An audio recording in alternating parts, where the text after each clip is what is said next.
আপনারা একটু রিকল করুন মেমোরি না এইখানে দাঁড়িয়ে বলেছিলাম যে কালি টাকা তোলে। আমি তো এইখানে দাঁড়িয়ে বলেছিলাম যে কালি টাকা তোলে। কালিকে দায়িত্ব দেওয়া হয়েছে তপসিয়ার যে তৃণমূল ভবন, এটা ভেঙে নতুন করে তৈরি হচ্ছে।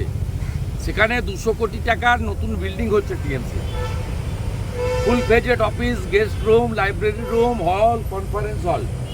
সে যে যিনি করছেন ওখানে তাকে কালিকে টাকা তুলে পেমেন্ট করতে হচ্ছে। এই অভিযোগ আমি অনেক আগে এখানে বলেছি। কালির 7টা ফ্ল্যাট আছে, পার্থ চ্যাটার্জি অপার থেকে বেশি, হাওড়া থেকে, গড়িয়া থেকে, নিউ টাউন থেকে 7 ফ্ল্যাট আছে। এই তো আমি আপনাদের আগে বলেছি, আপনারা বাসি খবর বলছেন। অপোজিশন লিডার আগে বলে গেছে।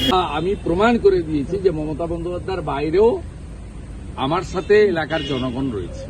বলছি আপনি ছন্দ সরকারের বিরুদ্ধে অভিযোগ এনেছেন 125 নম্বর ওয়ার্ডে। হ্যাঁ, 80 টাকা করে কষ্ট মারপিটে দিয়েছে। তিনি বলছেন, প্রমাণ দিয়েছি। তিনি আজকে কিছুক্ষণ আগে আমাদেরকে ফোন দিয়েছেন, বলছেন শুভেন্দু অধিকারী ক্ষমতা থাকলে আমার সামনে এসে বলুন। সামনে তো বলছি, সামনে আবার যেতে হবে কেন? ওনার বাড়িতে আমি যাবো নাকি? ওনার বাড়িতে পুলিশ যাবে, ইডি যাবে, আমি যেতে যাবো কেন? ওই ছবিটা উনার নয়, ওটা উনি বলেননি।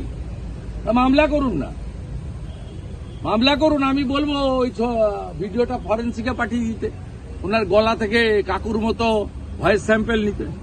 তারপরে যদি ভুল প্রমাণ হয় আমি ক্ষমা চেয়ে নিব। Thank you. আমি তো প্রমাণ নিয়ে দিই। ঠিক আছে।